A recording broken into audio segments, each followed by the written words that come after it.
अयोध्या सरयू के किनारे बसा एक छोटा सा नगर जो हिंदुस्तान की धार्मिक परंपरा से लेकर सियासत के बीच घूमता रहा।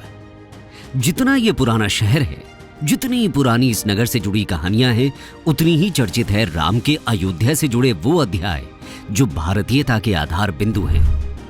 अवध नगरी अयोध्या मूल रूप से मंदिरों का शहर रहा है।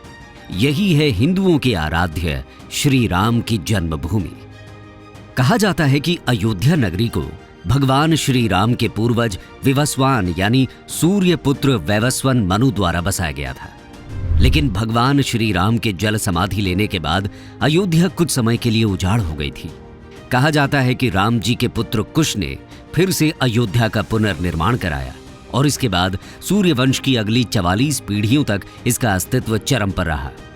इसके बाद महाभारत काल में हुए युद्ध के बाद भी अयोध्या फिर से उजाड़ हो गई।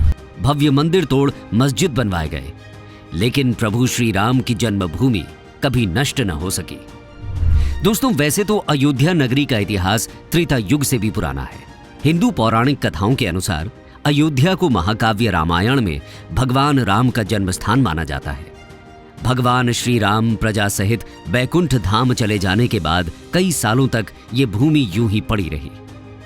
बाद में कौशाम्बी के महाराज कुश ने अयोध्या को फिर से बसाया। इसका वर्णन कालिदास के ग्रंथ रघुवंश में मिलता है। लोमश रामायण के अनुसार उन्होंने ही सबसे पहले अपने परमपिता की पूज्य जन्मभूमि पर पत्थरों के खंभों वाले मंदिर का निर्माण करवाया। वहीं जैन परंपराओं के मुताबिक अयोध्या को ऋषभदेव ने फिर से बसाया था।